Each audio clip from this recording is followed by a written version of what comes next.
Ayo, what is up, everyone? Today we're talking more about Captain Marvel on AKAPAD's Audio Audacity podcast, episode 202. Let's do this.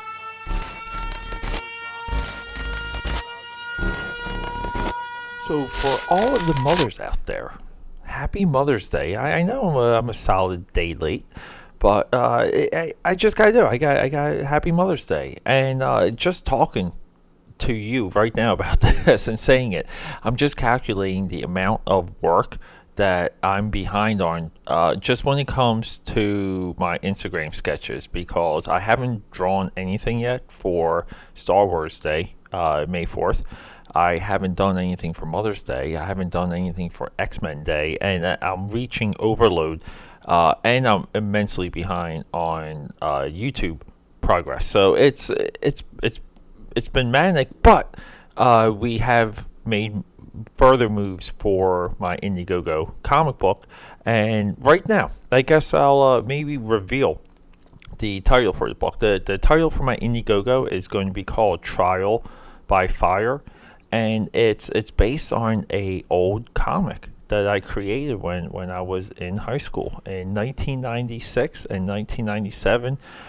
Those were my active years for the book, and I'm finally bringing it to life in with the print means that I had at the time. So it's just me essentially completing a project, and oh my god, I love it so much. But look, if you're new here, thank you so much for joining me. I'm Peter A. DeLuca. I'm your lifelong geek, nerd, pop culture fanatic, opinionated a-hole, very passionate about everything that's going on within the geek community, just when it comes even to history, production, progress, all of that stuff, even the culture war that is tearing through entertainment now. I'm not sure what bastion is left that the culture war hasn't invaded. I would say potentially streaming and network television, but like maybe, yeah, because Netflix and network television is not too woke. Not saying that there's nothing wrong with being woke. I'm a little bit woke myself. I woke up today about 3:30. It's nearly 8 a.m. now. And it took me this long just to kind of prepare, because I had so much file management to do. I literally sat down for hours and did nothing but move files and clear out space or clean up space on memory cards and my portable hard drives. I walk around every single day with 3 giant memory cards and 3 giant hard drives, and I am rapidly losing space on the hard drives, and each one is over a terabyte. So yeah, we're productive here at the AKAPAD Media Empire, and we just keep going. But look, let's touch on the AKAPAD Audio Audacity real quick. Quick little update. Mark is kind of back in the picture. Him and I are going back and forth. And which is great, because it just brings me a little bit of relief knowing that he is, he's still out there, and he's, just doing things. And would I like it if Mark was in a position to do more? When I say that with like a caveat, because I think deep down he wants to do it all. And I think emotionally, I think on a brain chemical sense, he can't.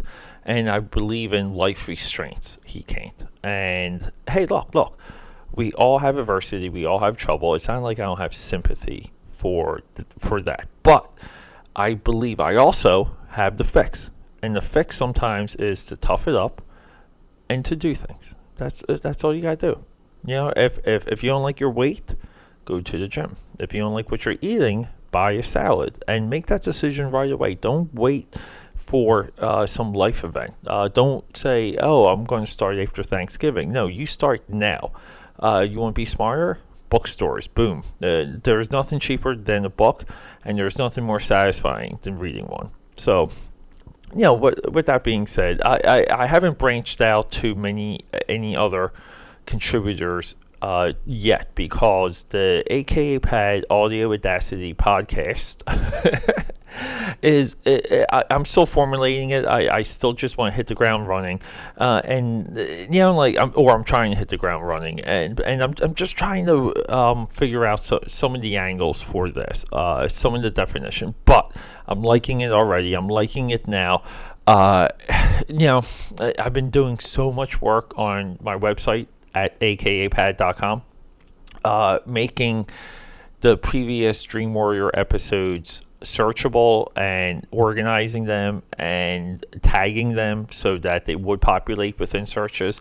It's a ton of work, but holy crap, it is so much fun. Even now, like if you go in and you type in like X-Men, you get X-Men things populating, and that just spins my head, and I love it so much. But yeah, so look, the rest of the world right now is just flipping out over Game of Thrones. I've been watching this final season, pretty much, full knowledge of just about all the events that led into this season. I skipped about 3 seasons, and I don't know. It's not, I guess for this past episode 4 or 5, right? Was it episode 5 already?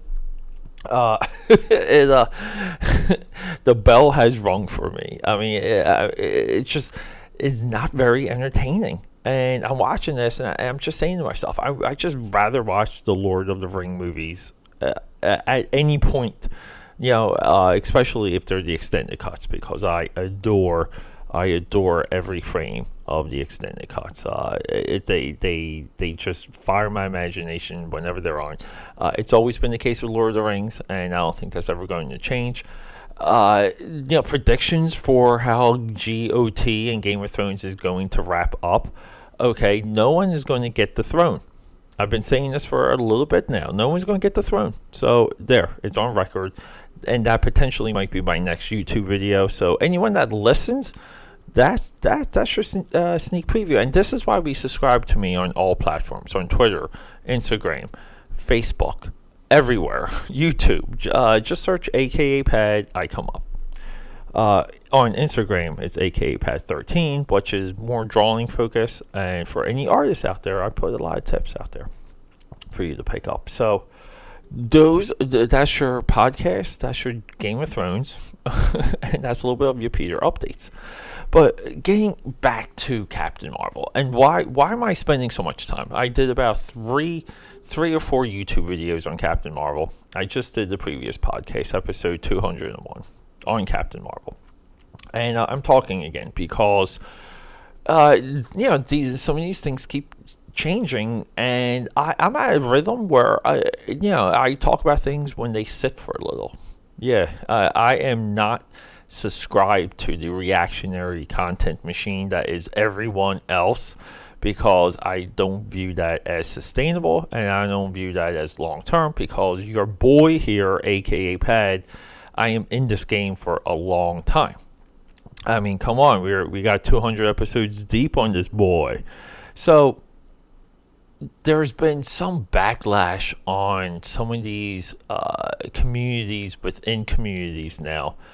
The SJW community splintered off and petitioned for Brie Larson to be removed from Captain Marvel because she's not diverse enough. Is this the snake eating its own tail? It is. Is it political, or is there something true behind the request and almost the splintering of the community that backed and lifted up Brie Larson into this role, and which overflowed and spilled into the general audience? I don't want to say it's political, because I don't know what political gain there would be other than for crying for something, which is not a political action. It's crying for something that has nothing to do with politics. Now, I'm not saying there's times where human rights and civil liberties were violated and people cried. Yes, that has merit, but we look at these things case by case. And a lot of this, like I kind of want to say, I feel like Brie Larson and the Marvel Studios brought it onto themselves. They brought it onto themselves, and by that, look, and I try and make definitions and make statements as I go along to be clear. See, and when I say that, I mean that Marvel Studios was comfortable. It seemed like they were, with Brie Larson kind of running her mouth during the promotion of Captain Marvel and later Avengers Endgame, where she would say things like she's the most powerful. I'm not sure if she said it, but definitely like leaned towards killing Thanos. Where even her and Chris Hemsworth get into a little back and forth, and I'm sure they're just maybe like press junket woos type of thing. But he makes a comment that Captain Marvel's not as powerful as Thor.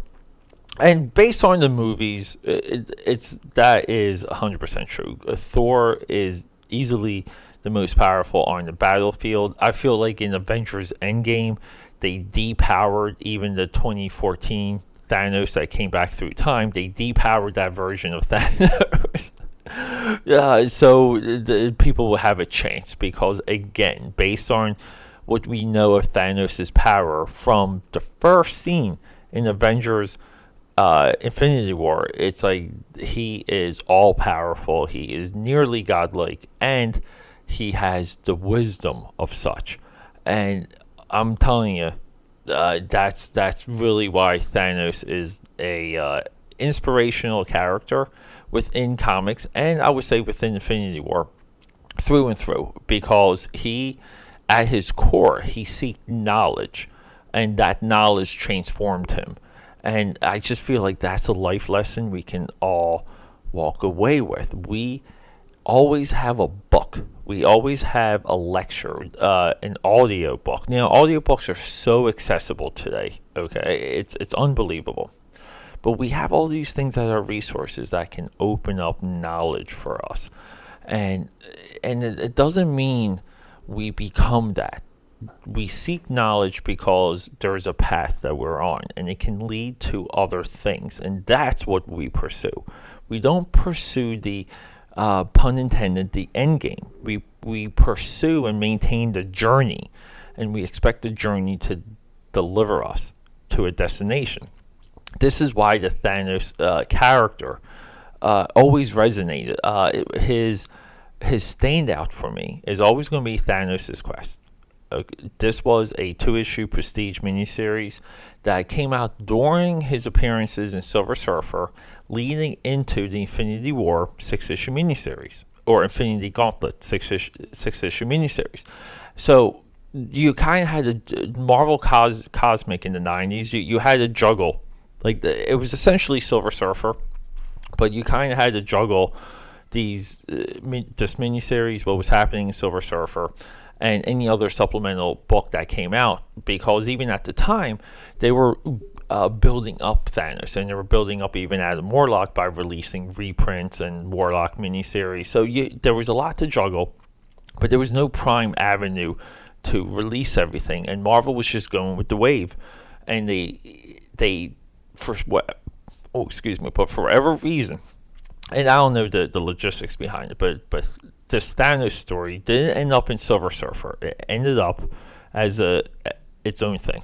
And in Thanos' quest, he is fighting things. He's essentially killing people to get the stones, but he is seeking knowledge, and it's fantastic. So look, anyone being able to compete with Thanos, even in the MCU, especially when he collects the gems, and he knows as much as he does, you cannot defeat him. You have to go through this other venue.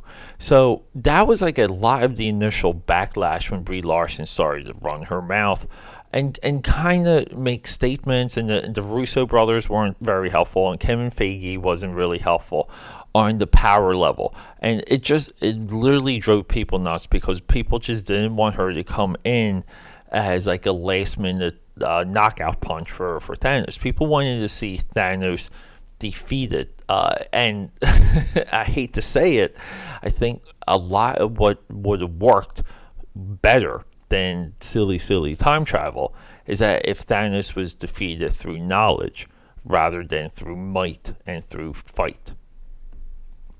So along the way, this Captain Marvel character gets elevated. Marvel has spent years outside of the comics, outside the movies, to focus on Captain Marvel in the comics, where they're constantly trying to tweak the character and reboot the character to get something to date. There's been about 9 Captain Marvel series that have all been canceled, or I believe that the 9th right now is up to issue 5 or 6. So 8 have been canceled. We're on number 9, and many people feel 10 is on the horizon. And what does this say? This says that there's no inherent core to that character. That character isn't figured out, and the character isn't streamlined. And we have to wait, because this is the herding process of comics. You can't force it. You have to wait. Hey, people even waited for Deadpool. They waited a long time for Deadpool to actually become Deadpool. And this was during an age of comic book like self-reflection. It's like there was like a hubris to comics too when Marvel gave Deadpool his first monthly series, to where he was a little bit like Scream, like how the Scream movies held up a mirror to horror movies. Deadpool held up a mirror to comic fans and to the comic book community, to comic shops, and to his fictional counterparts. Like he was a joke. He was a joke within a joke, which was a actual comic, which is a theme that also runs through Watchmen, the greatest comic book story of all time.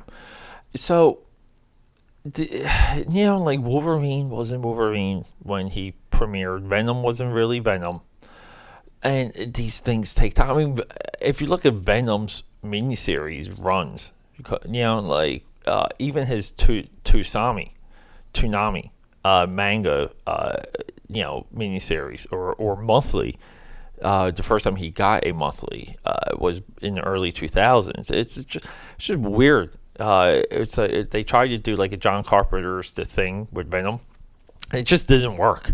But it takes a long time, and Marvel Comics is just anxious to get Captain Marvel to the point where they can put Captain Marvel in the middle of a universe poster, or like a company promo poster, and they can put Captain Marvel front and center and have people really be excited and recognize the character. Now, I will say this. Side note, I was working outside of Starbucks on Saturday, waiting for my workout partner to pop in. And I was there for about 90 minutes, and because I had a lot of work to do. And during this time, I saw a grown man walk across the street with a Captain Marvel backpack. And the backpack just looks cool, because I will tell you, I love the colors and I love the design for the Brie Larson Captain Marvel. Fantastic. And then I saw, like a little bit after that, I saw a little girl walking with a Captain Marvel McDonald's toy. And I was like, holy crap, like, is it happening?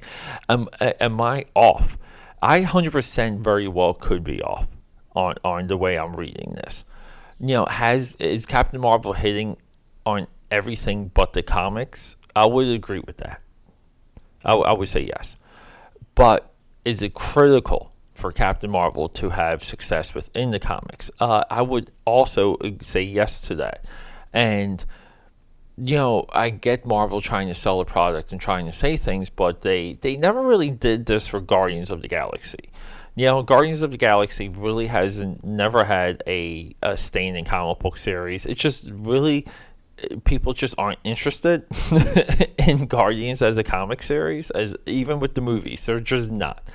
I think Captain Marvel is the same situation, and I think both of those characters work better appearing in other people's books. Like even putting Captain Marvel a little brighter within the Avengers comics, I'm fine with that. I mean, I like super high-powered teams. And any character that is low powered, like Hawkeye or the Dark Knight, I just don't believe belong on superpowered teams. Like they belong in vigilante, like patrol squads or something. I tune out when the Dark Knight is on Justice League. I just don't like it. It just doesn't resonate with me. Like I just start asking myself questions, and I'm not saying there's not cool moments associated with all that, but it just doesn't get me going. So with all of this, like the Captain Marvel controversy just continued. People were upset with how Captain Marvel was being portrayed. Like her runtime within Avengers Endgame. A lot of people unhappy with that. And look, I there's sympathy here because I know a little bit of the disappointment of not seeing your dude, or your gal get their spot, because I felt that way when it came to Shatterstar in Deadpool 2. They literally used that character, that likeness, even his origin, his backstory, just as a joke. And I'm just like, wow, wasted opportunity. They could have just made up a character. They could have just made up anyone. But they know what happens on the internet when people see stuff like that. When they see someone say, I'm Shatterstar in the trailers, they know what people will do, and that's a part of their advertising now. It's super intelligent, and sometimes it does backfire. And this turn that we're seeing on Brie Larson, that it already looks like it's not sticking, but it does raise a bigger issue when it comes to the future of the MCU. See, there's so much noise now. There's so much noise that they're not going to know where to go, because there is a little bit of the social justice warrior politics bleeding into Marvel Studios. And this is very evident. This is very clear about the Russo brothers, who proudly stated leading into Avengers Endgame that the first openly gay character would be featured. And people were outraged when it wasn't one of the superheroes. It was just basically a guy on the street that mentioned he dated men, or had a boy boyfriend. And this pissed people off, because people wanted it to be Hawkeye, or one of the girls, or War Machine. War Machine should be gay. I think War Machine being gay would be absolutely perfect, but because it would explain why he's kind of like buddy with Iron Man. I don't know why. I just think that would work. But yeah, and so what does Marvel Studios do? They immediately announce that one of their top characters is secretly gay. Again, virtue signaling. And now, does this mean you can't make a good movie, or you can't have good moments with characters like that? No, that's not even what anyone is saying. That's not even what I'm saying. But I'm just saying it disrupts the process. It disrupts the flow, and it takes away from a lot of the intent of sitting down and telling someone a story, because you just want to tell a superhero story. You don't want this stuff involved. You don't want to think about representation. Superheroes are superheroes, and they're not these other things. And Captain Marvel somewhat represents the crumbling of that, the first fractures of that. And I'm so curious to see of how Marvel Studios handles Captain Marvel moving forward. And look, if you're looking for this definite stance, if you're looking for some flag waving anthem, that's not a lot of what this podcast is about. This podcast is, a lot of it is, hey, look, we can acknowledge both sides. All sides often have points. We have to look at these points, and we have to analyze them, and we have to let time pass, because things move too quick right now, and people are just getting hurt, and things are just being confused on. Very confused, because even I think the traction around the Bumblebee movie was way too quick. Too many people said that was like a good thing, and you look back and it's like everything everyone loves about that movie is in the first 5 minutes, and it really doesn't go back to it, and no one recognizes that it is still the extension and the Michael Bay origin of the Transformers. Okay, so they just redid the flashbacks, which so many of the Transformer movies previously began with flashbacks. It's no better than any of the Michael Bay movies, and it doesn't even feel like it's in the 80s, even with the soundtrack. And people just like were too quick for it not to be a Michael Bay movie and for it not to stink, and all of a sudden it's the best one ever. Things move way too quick. This Captain Marvel stuff is only going to continue when it comes to reaction. Wait until the digital comes out. Wait until the DVD comes out for Captain Marvel, and it will kick back up. Wait until Brie Larson until she has to promote something else, and it will come back up. This is far, far, far, far from over, because the character is intertwined with Brie Larson, and she understands that, and she's using it to this point, to right now, to her advantage, while splitting the audience, which is long term what Star Wars did, and it just didn't work. We saw that with Solo, and we're seeing it with the anticipation for Episode 9. With that being said, everyone, next episode, I don't know, maybe GOT, maybe wrestling. I'm maybe potentially back on wrestling. I know I suck, but no. There's movies I do want to talk to you about. One, Suspiria from Amazon, is definitely going to be a conversation, so look out for that. If you're out there, go create something, go start something, go continue something. Rock and roll. I love you, and thank you for listening. Your boy, AKAPAD, out.